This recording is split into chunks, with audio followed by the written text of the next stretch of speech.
Hi ವೀಕ್ಷಕರೇ, ನೋಡಿ, ಕೊನೆಗೂ ಸರ್ಕಾರದಿಂದ ಗೃಹಲಕ್ಷ್ಮಿ ಯೋಜನೆಯ ಪ್ರತಿಯೊಂದು ಫಲಾನುಭವಿಗಳ ಬ್ಯಾಂಕ್ ಖಾತೆಗೆ ಕಳೆದ 3 ತಿಂಗಳಿಂದ ಬಾಕಿ ಇದ್ದಂಥ 6,000 ಗೃಹಲಕ್ಷ್ಮಿ ಹಣನ ಜಮಾ ಮಾಡಿದೆ. ನಿಮ್ಮ ಬ್ಯಾಂಕ್ ಖಾತೆಗೆ ಆಗಸ್ಟ್ ತಿಂಗಳ ಹಣ, ಜುಲೈ ತಿಂಗಳ ಹಣ ಮತ್ತು ಜೂನ್ ತಿಂಗಳ ಹಣ ಬರ್ತಾ ಇದೆ. ಆದರೆ ಕರ್ನಾಟಕದ ಒಟ್ಟು 7ರಿಂದ 8 ಲಕ್ಷಕ್ಕಿಂತ ಅಧಿಕ ಮಹಿಳೆಯರಿಗೆ ಇನ್ನು ಮುಂದೆ ಗೃಹಲಕ್ಷ್ಮಿ ಹಣ ಬರ್ತಾ ಇಲ್ಲ. ಕಾರಣ ಏನು ಅಂದರೆ, ಹಣಕಾಸು ಇಲಾಖೆಯಿಂದ ಬಂದಿರುವ ಹೊಸ ಬದಲಾವಣೆ ಮತ್ತು ಹೊಸ ನಿಯಮ. ನಿಮ್ಮ ಬ್ಯಾಂಕ್ ಖಾತೆಗೂ ಕೂಡ ಹಣ ಕ್ಯಾನ್ಸಲ್ ಆಗುವ ಸಾಧ್ಯತೆ ಇದೆ. ಹಾಗಾದರೆ ಆ ನಿಯಮಗಳು ಮತ್ತು ಬದಲಾವಣೆ ಏನು ಅಂತ ಕೂಡ ತಿಳಿಸ್ಕೊಡ್ತೀನಿ. ಮತ್ತು ಸರ್ಕಾರದಿಂದ ಕರ್ನಾಟಕದ 26 ಜಿಲ್ಲೆಗಳನ್ನು ಆಯ್ಕೆ ಮಾಡಿ ಆಗಸ್ಟ್ 12 ಬುಧವಾರದಿಂದ ಈ 3 ತಿಂಗಳ 6,000 ಹಣನ ಪ್ರತಿ ಫಲಾನುಭವಿಗಳಿಗೆ ಜಮಾ ಮಾಡ್ತಾ ಇದ್ದು, ಯಾರಿಗೆಲ್ಲ ಹಣ ಬರುತ್ತೆ, ಯಾರಿಗೆಲ್ಲ ಹಣ ಕ್ಯಾನ್ಸಲ್ ಆಗುತ್ತೆ ಅಂತ ತಿಳಿಸ್ಕೊಡ್ತೀನಿ. ಅದಕ್ಕಿಂತ ಮೊದಲು ನೋಡಿ ವೀಕ್ಷಕರೇ, ನೀವು ನನ್ನ ಚಾನಲ್ನ ಸಬ್ಸ್ಕ್ರೈಬ್ ಆಗಿಲ್ಲ ಅಂದರೆ ದಯವಿಟ್ಟು ಪ್ರತಿಯೊಬ್ಬರು ಚಾನಲ್ನ ಸಬ್ಸ್ಕ್ರೈಬ್ ಮಾಡಿಕೊಂಡು ಹಾಗೆ ವಿಡಿಯೋಗೆ ಒಂದು ಲೈಕ್ನ ಕೊಡಿ. ಹೌದು ವೀಕ್ಷಕರೇ, ಸರ್ಕಾರ ಪ್ರತಿಯೊಂದು ಗೃಹಲಕ್ಷ್ಮಿ ಫಲಾನುಭವಿಗಳ ಬ್ಯಾಂಕ್ ಖಾತೆಗೆ ಒಟ್ಟಿಗೆ 3 ತಿಂಗಳ 6,000 ಹಣ ನಿಮ್ಮ ಬ್ಯಾಂಕ್ ಖಾತೆಗೆ ಜಮಾ ಮಾಡುವುದಾಗಿ ಭರ್ಜರಿ ಗುಡ್ಡಿಸ್ನ ಕೊಟ್ಟಿದೆ.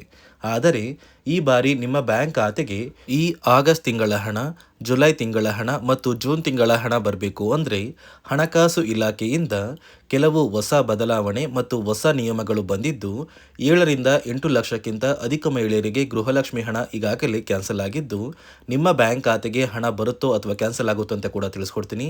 ಅದೇ ರೀತಿ ಸರ್ಕಾರದಿಂದ ಕರ್ನಾಟಕದ 26 ಜಿಲ್ಲೆಗಳನ್ನು ಆಯ್ಕೆ ಮಾಡಿ ಆಗಸ್ಟ್ 12 ಬುಧವಾರದಿಂದ 3 ತಿಂಗಳ 6,000 ಹಣನ ಜಮಾ ಮಾಡ್ತಾ ಇದ್ದು, ಆ 26 ಜಿಲ್ಲೆಗಳು ಯಾವುದು ಅಂತ ಕೂಡ ತಿಳಿಸ್ಕೊಡ್ತಾ ಇದ್ದೀನಿ. ಮೊದಲಿಗೆ ಬಾಗಲಕೋಟೆ, ಬೆಂಗಳೂರು ನಗರ, ಬೆಂಗಳೂರು ಗ್ರಾಮಾಂತರ, ಬೆಳಗಾವಿ, ಬಳ್ಳಾರಿ, ಬೀದರ್, ವಿಜಯನಗರ, ಚಾಮರಾಜನಗರ, ಚಿಕ್ಕಬಳ್ಳಾಪುರ, ಚಿಕ್ಕಮಗಳೂರು, ಚಿತ್ರದುರ್ಗ, ದಕ್ಷಿಣ ಕನ್ನಡ, ದಾವಣಗೆರೆ, ಧಾರವಾಡ, ಗದಗ, ಕಲಬುರಗಿ, ಹಾಸನ, ಹಾವೇರಿ, ಕೊಡಗು, ಕೋಲಾರ, ಕೊಪ್ಪಳ, ಮಂಡ್ಯ, ಮೈಸೂರು, ರಾಯಚೂರು, ರಾಮನಗರ, ಶಿವಮೊಗ್ಗ, ತುಮಕೂರು, ಉಡುಪಿ, ಉತ್ತರ ಕನ್ನಡ ಮತ್ತು ಯಾದಗಿರಿ.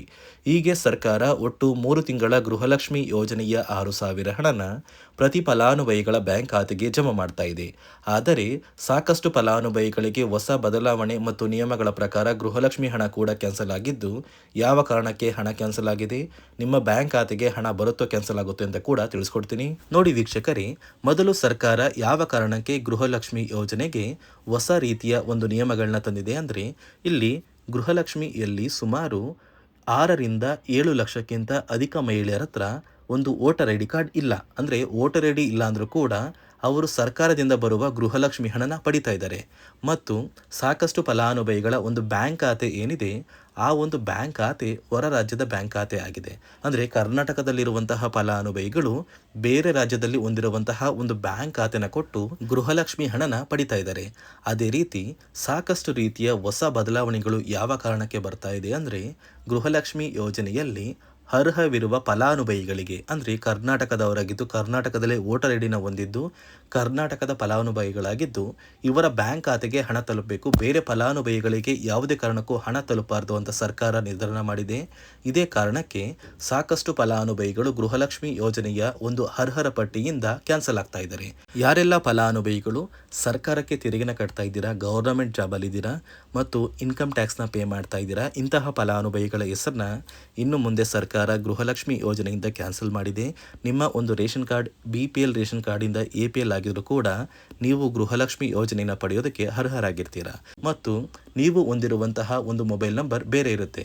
ಇದೇ ಕಾರಣಕ್ಕೆ ಕರೆಕ್ಟ್ ಆಗಿರುವಂತಹ ಒಂದು ಮೊಬೈಲ್ ನಂಬರ್ನ ಕೊಟ್ಟರೆ ಆದಷ್ಟು ಬೇಗ ನೀವು ಮರು ಅರ್ಜಿನ ಹಾಕಿ ಗೃಹಲಕ್ಷ್ಮಿ ಹಣನ ಪಡ್ಕೋಬೋದು. ಅದೇ ರೀತಿ ನೀವು ಹೊಂದಿರುವ ಬ್ಯಾಂಕ್ ಖಾತೆ ಏನಿದೆ, ಆ ಒಂದು ಬ್ಯಾಂಕ್ ಖಾತೆನ ನೀವು ಆ್ಯಕ್ಟಿವ್ ಆಗಿ ಇಟ್ಕೋಬೇಕು. ಅಂದರೆ ಯಾವುದೇ ರೀತಿಯ ಒಂದು ವಹಿವಾಟನ್ನು ನಡೆಸ್ತಾ ಇಲ್ಲ ಅಂದರೆ ನಿಮ್ಮ ಒಂದು ಬ್ಯಾಂಕ್ ಖಾತೆಗೆ ಗೃಹಲಕ್ಷ್ಮಿ ಹಣ ಖಂಡಿತವಾಗಿಯೂ ಬರೋದಿಲ್ಲ. ಅದೇ ರೀತಿ ನೋಡಿ ವೀಕ್ಷಕರೇ, ನಿಮ್ಮ ಮನೆಯ ಕುಟುಂಬರು ಅಂದರೆ ಗೃಹಲಕ್ಷ್ಮಿ ಯೋಜನೆಯ ಒಂದು ಸದಸ್ಯ ಏನಾರನ್ನು ಮರಣ ಹೊಂದಿದ್ದು ಅವರ ಬದಲಾಗಿ ನೀವು ಅಪ್ಲಿಕೇಶನ್ ಹಾಕ್ತೀವಿ ಅಂದರೆ ಅದು ಸಾಧ್ಯವಿಲ್ಲ. ಯಾಕಂದರೆ ನಿಮ್ಮ ಒಂದು ರೇಷನ್ ಕಾರ್ಡಲ್ಲಿ ಮನೆಯ ಯಜಮಾನಿ ಯಾರಿರ್ತಾರೆ ಅವರೇ ಮಾತ್ರ ಗೃಹಲಕ್ಷ್ಮಿ ಯೋಜನೆ ಯೋಜನೆಗೆ ಅರ್ಹರಾಗಿರ್ತಾರೆ. ಒಂದು ವೇಳೆ ಮನೆಯ ಸದಸ್ಯರು ಯಜಮಾನಿಯಾಗಿದ್ದು ಅವರು ಮರಣ ಹೊಂದಿದ್ರೆ ನೀವು ಗೃಹಲಕ್ಷ್ಮಿ ಯೋಜನೆಗೆ ಅಪ್ಲಿಕೇಶನ್ ಹಾಕೋದಕ್ಕೆ ಆಗೋದಿಲ್ಲ. ಮೊದಲು ನಿಮ್ಮ ಮನೆಯಲ್ಲಿ ಇರುವಂತಹ ಒಂದು ಹೆಣ್ಣು ಮಗಳು ಅಂದರೆ ಮಹಿಳೆ, ನಿಮ್ಮ ಒಂದು ಪತ್ನಿ ಇರ್ಬೋದು ಅಥವಾ ನಿಮ್ಮ ಒಂದು ತಾಯಿ ಇರ್ಬೋದು, ಅವ್ರನ್ನ ಮನೆಯ ಯಜಮಾನಿ ನೀವು ಮಾಡಬೇಕಾಗುತ್ತೆ.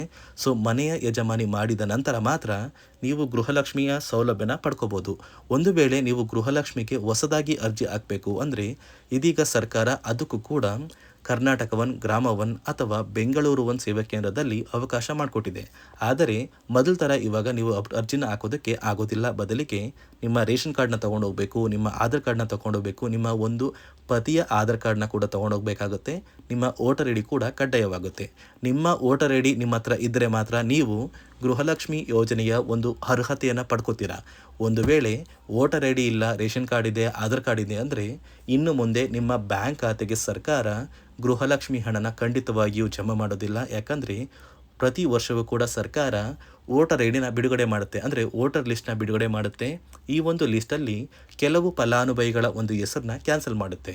ಒಂದು ವೇಳೆ ನಿಮ್ಮ ವೋಟರ್ ಐ ಡಿ ಏನಾದರೂ ಕ್ಯಾನ್ಸಲ್ ಆಗಿದ್ದರೆ ನಿಮ್ಮ ಬ್ಯಾಂಕ್ ಖಾತೆಗೆ ಗೃಹಲಕ್ಷ್ಮಿ ಹಣನ ಸರ್ಕಾರ ಕ್ಯಾನ್ಸಲ್ ಮಾಡುತ್ತೆ. ಈ ಕೂಡಲೇ ನೀವು ನಿಮ್ಮ ದಾಖಲಾತಿಗಳು ಎಲ್ಲ ಕೂಡ ಸರಿ ಇದೆ ಅಂತ ತಿಳ್ಕೊಳ್ಳಿ. ಹಾಗಾದರೆ ಮಾತ್ರ ನೀವು ಗೃಹಲಕ್ಷ್ಮಿ ಯೋಜನೆಗೆ ಅರ್ಹರಾಗಿರ್ತೀರ. ಸರ್ಕಾರ ಯಾವ ಕಾರಣಕ್ಕೆ ಈ ರೀತಿಯ ಹೊಸ ಬದಲಾವಣೆಗಳನ್ನ ತರ್ತಾ ಇದೆ ಅಂದರೆ ಇಲ್ಲಿಯವರೆಗೂ ಸುಮಾರು 60 ಕೋಟಿಗಿಂತ ಅಧಿಕ ಮೊತ್ತನ ಸರ್ಕಾರ ನಷ್ಟ ಮಾಡಿಕೊಂಡಿದೆ. ಅಂದರೆ ಫಲಾನುಭವಿಗಳು ನಮ್ಮ ಕರ್ನಾಟಕದವರೇ ಅಲ್ಲ, ಅಂತಹ ಫಲಾನುಭವಿಗಳಿಗೂ ಕೂಡ ಸರ್ಕಾರದಿಂದ ಹಣ ಹೋಗಿದೆ ಮತ್ತು ಸಾಕಷ್ಟು ಫಲಾನುಭವಿಗಳು ಮರಣ ಹೊಂದಿದ್ದಾರೆ. ಅಂತಹ ಫಲಾನುಭವಿಗಳಿಗೂ ಕೂಡ ಹಣ ಹೋಗ್ತಾ ಇದೆ ಮತ್ತು ಫಲಾನುಭವಿಗಳು ಹೊಂದಿರುವ ಬ್ಯಾಂಕ್ ಖಾತೆ ಕೂಡ ಆ್ಯಕ್ಟಿವ್ ಇಲ್ಲ.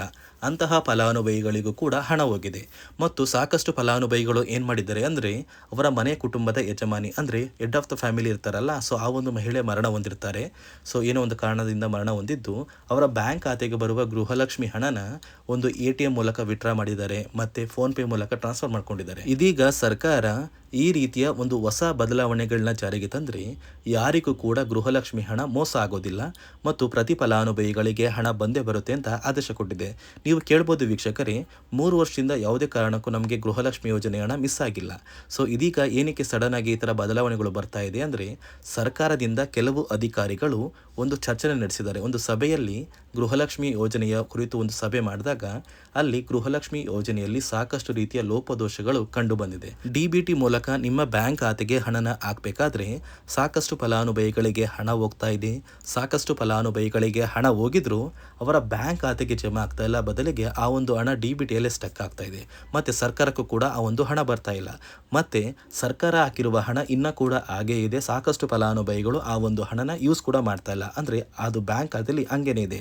ಇದೇ ಕಾರಣಕ್ಕೆ ಸರ್ಕಾರ ಈ ರೀತಿಯ ಹೊಸ ಬದಲಾವಣೆಗಳನ್ನ ತಂದಿದ್ದು. ನೋಡಿ ವೀಕ್ಷಕರೇ, ಸರ್ಕಾರದಿಂದ ಪ್ರತಿಯೊಂದು ಗೃಹಲಕ್ಷ್ಮಿ ಫಲಾನುಭವಿಗಳ ಬ್ಯಾಂಕ್ ಖಾತೆಗೆ ಕೊನೆಗೂ 3 ತಿಂಗಳ 6,000 ಹಣನ ಆಗಸ್ಟ್ 12ರಿಂದ ಜಮಾ ಮಾಡ್ತಾ ಇದ್ದು, ನಿಮ್ಮ ಬ್ಯಾಂಕ್ ಖಾತೆಗೂ ಕೂಡ ಈ ಆಗಸ್ಟ್ ತಿಂಗಳು ಮುಗಿಯುವಷ್ಟರಲ್ಲಿ ಪ್ರತಿಯೊಬ್ಬರು ಈ 3 ತಿಂಗಳ ಹಣನ ಪಡ್ಕೋತೀರಾ.